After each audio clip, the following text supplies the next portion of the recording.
En titre ce soir, le parti Sadi assigné en justice pourrait être dissous à l'issue de l'audience du 8 janvier 2024. Des précisions au cours de cette édition. Et puis dans notre récapitulatif des moments marquants de 2023, nous parlerons ce soir de la reprise de Kidal par les Fama 11 ans après. Enfin, la Russie a intensifié ses frappes sur l'Ukraine ce vendredi. Même la capitale Kiev n'a pas été épargnée. Madame, Monsieur, bonsoir et merci de nous suivre en direct. La reprise de Kidal par l'armée malienne a été l'un des moments marquants de l'année 2023 du point de vue sécuritaire. Après 11 années d'absence, l'entrée des Fama à Kidal s'est faite sur fond de tension et d'insécurité. Aminata Keïta nous fait revivre cette date historique. La date restera gravée. Le 14 novembre 2023, la ville de Kidal, longtemps dans le viseur des autorités de la transition, a été reprise des mains des groupes armés qui la contrôlaient depuis 2012. L'opération en direction de Kidal a officiellement été lancée le 9 novembre après des frappes de drones les jours précédents, ciblant l'ancien camp de la MINUSMA, occupé par les groupes armés de la CMA à Kidal. L'armée annonçait avoir entrepris des mouvements stratégiques dans le but de sécuriser et d'éradiquer toute menace terroriste dans la région de Kidal. C'est depuis le 2 octobre que l'opération a vraiment démarré. Ce jour, un important convoi de l'armée malienne appuyé par des partenaires russes quitte Gao, direction Anéfis. Sur la voie, des affrontements éclatent avec la CMA. Sur un terrain dégagé, les vecteurs aériens donnent un avantage certain aux Fama qui, le 7 octobre 2023, prennent le contrôle de la localité. Depuis, c'était le calme plat jusqu'au 9 novembre et à l'aboutissement le 14 novembre 2023. Dans un message spécial adressé à la nation, lu à la télévision nationale, le président de la transition assure, je cite, « Notre mission n'est pas achevée.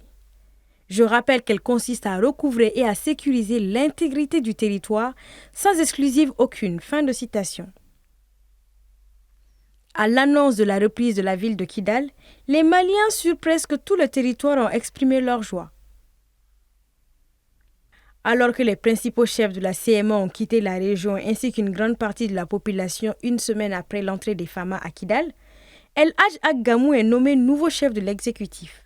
Un choix stratégique porté sur un personnage complexe mais qui a une connaissance parfaite du nord du pays et des dynamiques locales.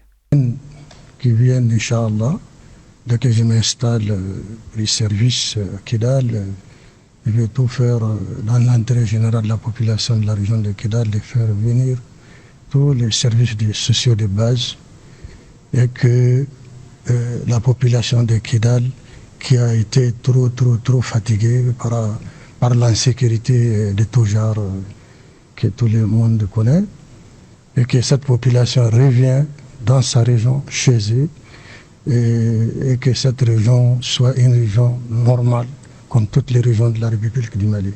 Près d'une vingtaine de jours après sa nomination, le nouveau gouverneur de Kidal, le général El Hadj Aggamou, est arrivé à destination le 13 décembre sous escorte militaire et accueilli par des applaudissements de la population de la région. Une arrivée qui a marqué le retour de l'administration malienne à Kidal. Depuis, le nouveau gouverneur s'efforce de faire revenir les déplacés qui avaient fui. Sans transition, la formation politique Sadi d'Oumar Mariko sera-t-elle dissoute? La justice se prononcera le lundi 8 janvier 2024, mais hier 28 décembre, le parti a été officiellement assigné en justice en vue de sa dissolution. Cela fait suite à la requête du contentieux général de l'État. Explication de Djeneba Samake. Le parti Sadi, fondé par le docteur Oumar Mariko, actuellement en exil, traverse une période cruciale de son histoire. Le parti a été officiellement assigné en justice en vue de sa dissolution. Certains responsables du parti estiment que les prises de position récentes du docteur Oumar Mariko sont probablement la raison de cette dissolution voulue par les plus hautes autorités du pays. Le lundi 8 janvier 2024, le sort du parti Sadi pourrait être scellé au tribunal de grande instance de la commune 1 du district de Bamako. Après l'entrée de l'armée dans la ville de Kidal, le 14 novembre dernier, Oumar Mariko, en exil depuis avril 2022, a assuré que la situation à Kidal ne mérite ni réjouissance ni fierté. Sur son compte X, il ajoute, je cite, « Le carnage à Kidal nous éloigne de l'unité et de la stabilité. » Fin de citation. Dans un récent communiqué, il a évoqué les insurrections passées comme des réactions légitimes contre un système politique corrompu. Bien avant la prise de Kidal, Oumar Mariko a multiplié les sorties, dénonçant l'offensive des Fama. Il a même adressé des lettres au président russe Vladimir Poutine et à celui de la Turquie Recep Tayyip Erdogan pour leur demander de cesser tout soutien aux autorités maliennes. Pour la Turquie notamment, il a évoqué la vente des drones. Oumar Mariko, interpellé en décembre 2021, a été emprisonné pour injure publique contre le premier ministre Shogel Kokala Maïga. Cette figure de l'opposition fait l'objet d'une nouvelle procédure depuis avril 2022 après avoir accusé l'armée d'exactions à Moura. Recherché par la justice, il a choisi l'exil afin d'échapper à ce qu'il qualifie d'assassinat politique prémédité. Aujourd'hui, son avenir politique semble très assombri et son retour au pays encore plus. La très probable dissolution du SADI intervient après celle du parti PSDA en juin dernier, pour les prises de position très hostiles de son président Ismaël Sako, également en exil. Le gouvernement a déjà annoncé ces mois-ci la dissolution de l'Observatoire pour les élections et la bonne gouvernance au Mali du Dr Ibrahim Sango pour cause de non-transparence autour des sources de financement de l'Observatoire ainsi que les déclarations du président de nature à troubler l'ordre public. Un mot de football. À l'issue de leur formation, une quarantaine d'entraîneurs ont reçu la licence D fédérale ce vendredi au siège de la Fédération malienne de football, ce qui vient confirmer un peu plus leur statut d'entraîneur, notamment des catégories supérieures. Assetou Mani Koulibaly nous en dit un peu plus. Ils sont une quarantaine d'entraîneurs à avoir reçu leur attestation de la licence D fédérale ce vendredi 29 décembre 2023. Cette licence est un préalable indispensable pour parvenir à la C fédérale et probablement viser la catégorie A, qui est la plus élevée. Pour les organisateurs, cette formation est initiée afin de mieux valoriser le professionnalisme dans le domaine sportif. Donc je pense que quand vous avez un diplôme, c'est un outil de travail. On ne doit pas mettre ça dans la valise. Vous devrez vous servir de ça, vous devrez continuer à travailler, vous devrez continuer à vous former. C'est très important, ça c'est le D, après il y a d'autres catégories. En tout cas, nous serons là. Les récipiendaires se réjouissent et assurent que c'est l'aboutissement de plusieurs jours d'investissement. Bon, le stage, ça s'est bien passé. On a fait un stage de 5 jours et au finish des 5 jours, donc, on a passé un examen. Et franchement, au cours du stage, l'enseignement était de qualité. La formation était de très bonne qualité et les formateurs aussi étaient joviales et puis joyeux. Donc la formation s'est très bien passée. Obligatoirement, il faut persévérer, il ne faut pas avoir ce diplôme et puis le mettre dans les armoires. Donc il faut persévérer, continuer à travailler dur pour l'évolution du football malien. Et grâce à Dieu, je sais que le football malien ira loin. Parce que ça me fait quelques temps, mais longtemps mais diplôme bat mais c'est un diplôme follow de ni bali bimbala barkada ala ka dora faraga mais courage ta ni ka courage di toma fait dégâts sans be ka courage ta pour que angana sefnege. Au cours de ces 5 jours de formation, les entraîneurs ont abordé plusieurs thématiques telles que les lois de jeu du football, la méthodologie de l'entraînement, entre autres. Pendant ces stages, nous avons eu à aborder des modules comme l'éducateur de football.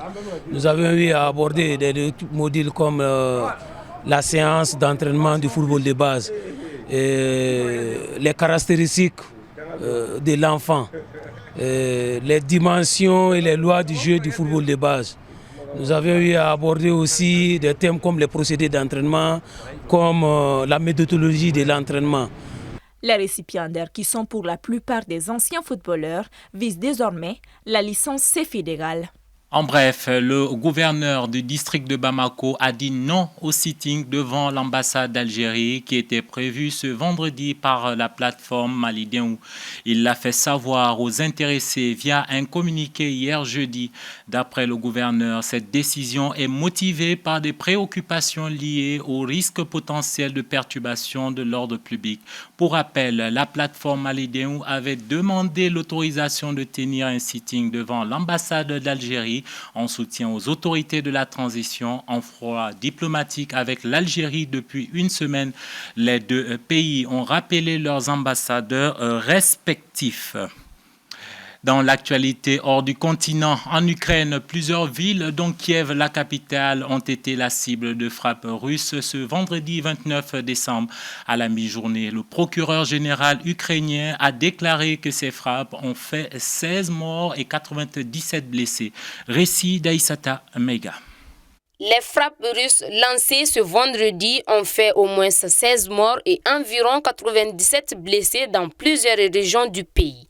Ce sont 110 missiles qui ont été tirés par la Russie, a déclaré le président ukrainien Volodymyr Zelensky, entraînant le déclenchement d'une alerte aérienne généralisée à l'ensemble du pays.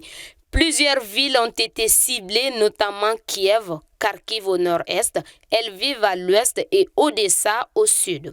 Un décompte qui pourrait s'alourdir et s'aggraver ont annoncé des responsables ukrainiens. Selon la défense ukrainienne, l'attaque d'aujourd'hui est la plus massive depuis le début de la guerre entre l'Ukraine et la Russie. Ces frappes ont été menées par des missiles S-300 et X-22, perturbant ainsi l'approvisionnement électrique des transports. Toutes les cibles désignées ont été atteintes lors des attaques en Ukraine au cours de la semaine, a indiqué le ministère russe de la Défense dans un communiqué. À noter que ces frappes surviennent après que la Russie a confirmé mardi dernier qu'un de ses vaisseaux, un grand navire de débarquement, avait été endommagé dans une attaque de Kiev en Crimée annexée. Pour rappel, le précédent assaut le plus important a eu lieu en novembre 2022 lorsque la Russie a lancé 96 missiles contre l'Ukraine selon les archives de l'armée de l'air. En bref, toujours aux États-Unis, Donald Trump a été jugé inéligible dans 2 États en vue de la présidentielle de novembre 2024. Une semaine après le Colorado, l'État du Maine a annoncé ce 28 décembre que l'ancien président américain ne figurait pas sur les bulletins de la primaire républicaine en vue de la prochaine présidentielle en lien avec l'assaut du Capitole en 2021. Trump n'était ainsi pas éligible à la fonction de président au titre du 14e amendement de la Constitution qui exclut de toute responsabilité publique les personnes s'étant livrées à des actes d'insurrection, a déclaré dans un document officiel la secrétaire démocrate de l'État de Maine, Sheila Boll, chargée de l'organisation du scrutin. Avant de nous quitter, rappelons que TM1 a signé un partenariat cette semaine avec la Fédération malienne de football. Et dans le cadre de ce partenariat, ce samedi, vous aurez le premier match en direct entre le Djoliba AC et le Stade malien. Vous aurez donc durant toute la saison à venir les matchs du championnat Ligue 1 Orange, la Coupe et bien sûr la Super Coupe du Mali. Donc le match, c'est à 15h30, n'oubliez pas. C'était l'essentiel de l'actualité qui a retenu notre attention sur TM1. Madame, Monsieur, merci de votre fidélité.